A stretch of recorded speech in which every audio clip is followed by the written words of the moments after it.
Here we are in game number 3 in this best of 3 series. We're tied up 1-1 between our two players for Dreamhack Summer 2013. Battling it out for some WCS points, which is all those very valuable WCS points, just so you can go to BlizzCon WCS Finals at the end of the year. Well, let's go ahead and take a look at our two players. In the top left side of the map, the guy who loves to go with those early pulls so far this series, it's going to be Startail's Life. And his opponent's down on the bottom right side of Akalon Waste. I always want to say Akalon Wasteland. Maybe it just rolls off the tongue better. But it's actually called Akalon Waste. It's going to be Liquid's TLO, our blue Zerg player. Excuse me. And, of course, the top left, the early pool, Life. Life does not like to make a pool past 10. 10 is the limit. Before that's also good. Between the 6 and 10 range, that's where he loves to make the spawning pool. And if TLO goes for yet another hatchery first, this is just going to blow my mind because, I mean, your opponent, like if your opponent goes, you know, early pool 2 games in a row, and it's tied up. Okay, good. I like this. TLO is going to make a gas, then a pool. So this is a really good middle ground to deal with an opponent who either likes to go for hatch first or likes to go for like an early pool in this situation. And Life seems like he's going to go with the just straight up Bailing Nest play again, like we saw in game number 1. Life loving this play. Let's see if the Overlord will be able to scout out these Zerglings before they make it across. See if they can get past this guy's line of sight. He needs to get up here. He needs to get to this position right here to see if those Zerglings get out across the map. But, oh, it's going to be close. Where are those Zerglings going to go? This is going to be the moment. Will TLO see these Zerglings? Is Life going to move the Zerglings whatsoever? Nope. He's going to run straight past him. He catches the edge of them right there. So TLO now knows what's up. And as soon as this pool finishes, we'll see some Zerglings out here. And Queens and Speed. And TLO should be able to deal with this no problem. And there's no, unlike the other 2 games, there's no hatchery being built now. That will be canceled. So Life is going to run in here, try and deal some damage. His Bailing Nest is going to be much faster, almost done. TLO will have speed sooner. His speed is already being researched. Zergling going up the ramp there. TLO does see the Bailing Nest. And now it's going to be, once again, another Zergling Bailing micro battle. Actually, Spinecrawler gets canceled there. Nice quick cancel there from TLO. It's Life forcing that cancel. And now the Bailings are making their way into the game. And now the battle continues. The Queen is out, though. The Queen is such a game changer in this early Zergling Bailing play. You know, without the speed, this Queen is a lot more effective. They can kind of micro a little bit better. But as round goes, the battle's right around the Queen. The Bailing Nest goes, or the Bailing goes off. And it's hard to say who's winning here. The unit count 5 versus 9, and Life has more units in TLO's base. TLO is waiting for that Spinecrawler to get done. He needs to keep his drones alive to keep his worker lead that I think he still should have, just by 1 though. So TLO now controlling his base, which is nice to have. It's nice to have control of your own base once again. And the game was pretty close, you know. TLO is going to have a speed finishing here in just a second. There's the speed. Speed is done, so he can run around his opponent's base, be generally very annoying. And Life is actually making more Zerglings, getting some speed of zone. Still has 1 guy in the gas there, so he wants to make the occasional Bailing. I heard some Bailings being produced. There's 1. Zerglings making their way to the natural. He's going to stop that from being made. But now we have the Zerglings going into the main, and Life has to keep these drones alive. The Zerglings versus the Zerglings in the main. That does get canceled there. Does get killed. Bailing is just sitting there, nice and defensive of his buddy drones. It seems that there's more units here from... Oh, wow, Bailing making a big connect on like 3 Zerglings left here for TLO. And an Overlord. An Overlord exactly where it doesn't need to be, right up there with the Queen. But the Zergling's going to make another attack here into the main. Life is doing a really good job keeping those drones in that really small position over here between those mineral patches. But Life showing some tremendous micro, and TLO just trying to poke in and out, doing all the damage he can, picking off these drones. There goes 1, another one goes down. Let's see how many workers he's actually killed this game. He's killed 3. It's been even so far for both players, but look at this. 15 worker lead, actually 14 versus 8. So TLO does have the advantage there, but this Overlord is going to die, unfortunately. Bailing Nest on the bottom right being built for TLO. Both players keeping the pressure on. I heard some more Bailings being produced by Startail's Life, but is TLO going to get an attack on him? Yeah, he is, but he figures, okay, too many Zerglings coming up there. He cannot deal with that. Queens are on the ramp. If TLO can get 2 Queens on the ramp here, that would be pretty nice. It's going to put some defense up here. It's a nice buffer to deal with these these banelings. Those 2 queens can whittle down banelings very quickly. And now the battle at the bridge. Ugh. Who's going to die first? The transfuse goes off. Is the other one going to die, though? Is the other one going to die? I don't know. So close. Uh-oh. Uh-oh. Uh-oh. This is not looking good for TLO. There's just so many Zerglings here for life. And the Spinecrawler was not in position. If that Spinecrawler was moved up there to cover that front line, that would be a completely different game. But TLO is now... Uh-oh, okay, we're evening up a little bit there. That was kind of a wash for both players. But like I was saying, if this Spinecrawler was up here and that whole fight was going on with the Spinecrawler, that would just be that would have just been huge for TLO. He would have got a lot more hits off, would have been a lot more cost effective. But you know, as it sits right now, 20 versus 18, still pretty even for both players. Still only 2 Zerglings here in the middle of the map, 4 for his opponent. So it's actually pretty even, you know, all things considering. You can always tell both players have, you can tell players that have really similar skill levels where, you know, it starts out with one player being aggressive, the other player defends, and it kind of breaks even, and the players are just, you know, after a big battle, it just kind of it's even. And that's a huge tell that both players have really, really high skill level. You know, the first game that started off pretty even as well. You know, there's some early game pressure by Life. TLO kind of got back in the game, but in the end, it came down to upgrade decisions and positioning and unit choices. And in that respect, Life did manage to win that game. We'll see if this game turns out the same way as game number 1, or will TLO be able to, you know, change his fate and take out Life 2-1. We'll see. Spinecrawler now down at the lower ground, which is going to be a lot nicer. TLO with good Overlord placement in the same way with StarTail Life. He's got those Overlords all across the center of the map. He's got complete vision of everything, everything that could possibly be going on in between both players' bases. And now TLO just running around trying to keep an eye on any possible banelings that are being morphed here by Life, while Life continues the pressure. Just running around with a lot fewer Zerglings here. Life trying to get us around, maybe going to pick off one. Not going to happen. He's going to continue to fall back. TLO is just keeping his opponent busy while he's building up some forces, more banelings being produced. Another Spinecrawler going down here. But we have a Zergling run by going into the main. Nope, it's just one. That's not going to accomplish too much. And, whoa!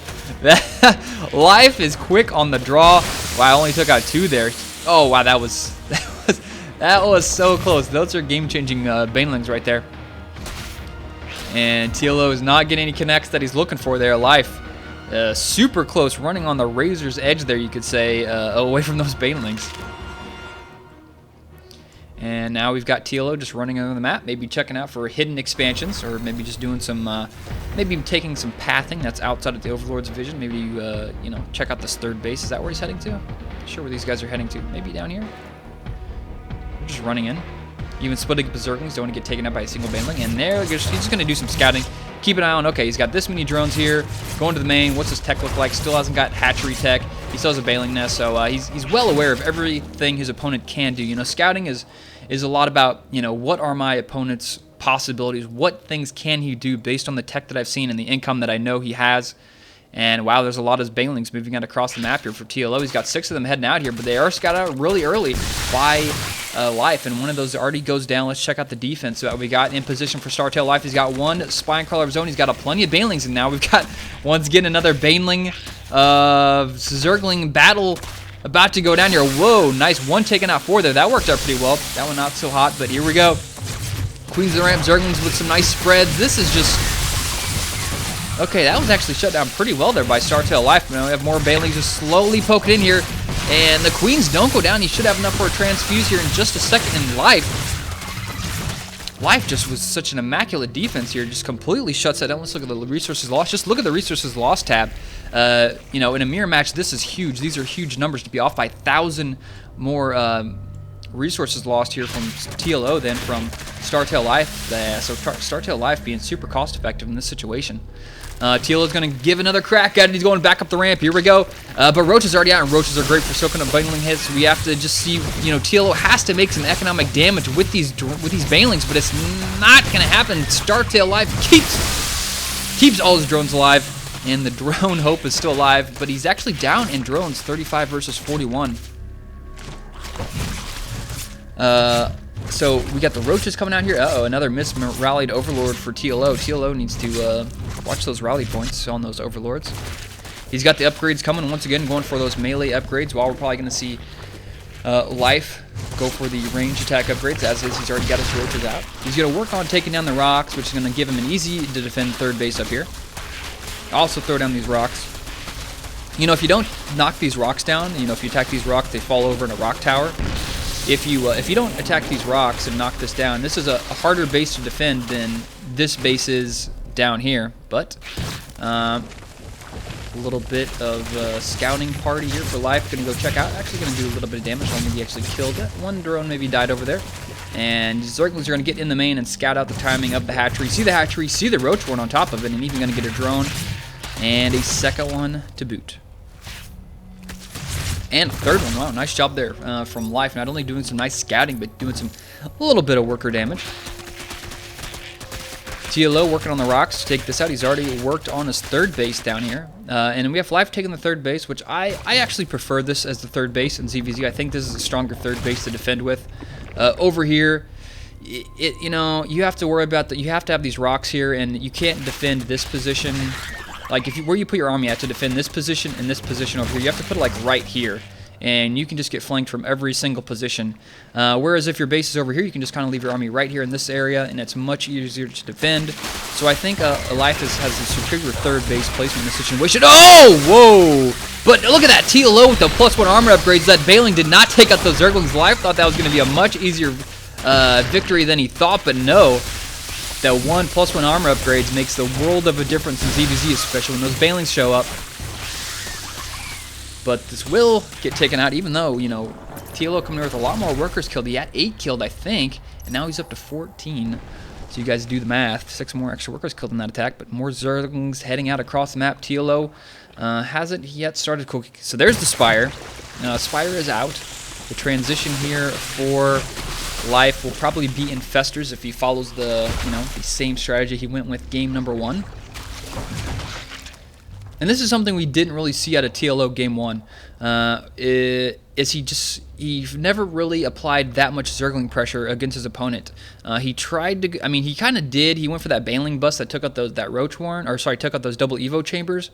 But, oh no, look at this. Once again, TLO is moving his Overlords. He's got them rallied straight to his opponent's base. If he just, look at this, they're all going right to the same spot.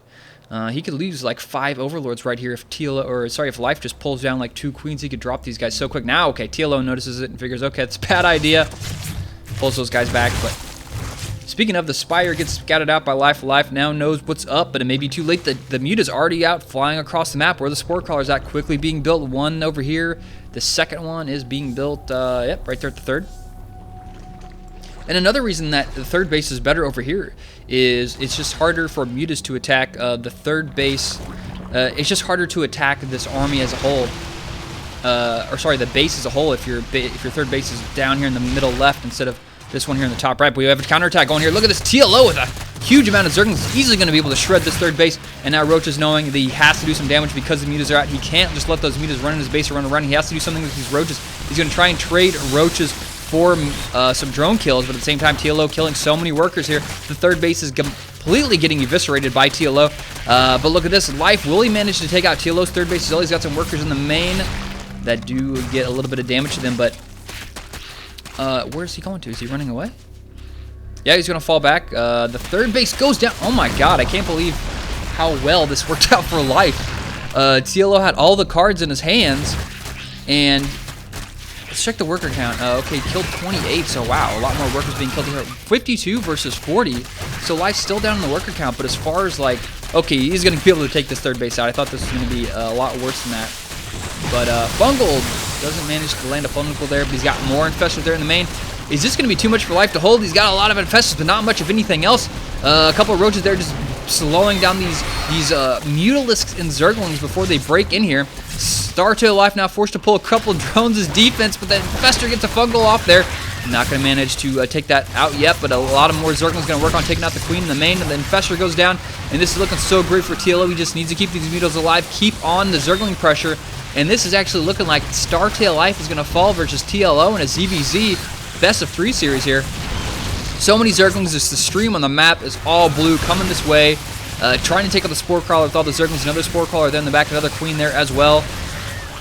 4th base going up here, actually 3rd and a 4th base for TLO, and you know, StarTale Life just so up against the ropes on 2 base, and he just doesn't have that much of an army left. 50 supply versus 86 and going up. Zerglings are killing everything. There's the GG from Life and Star.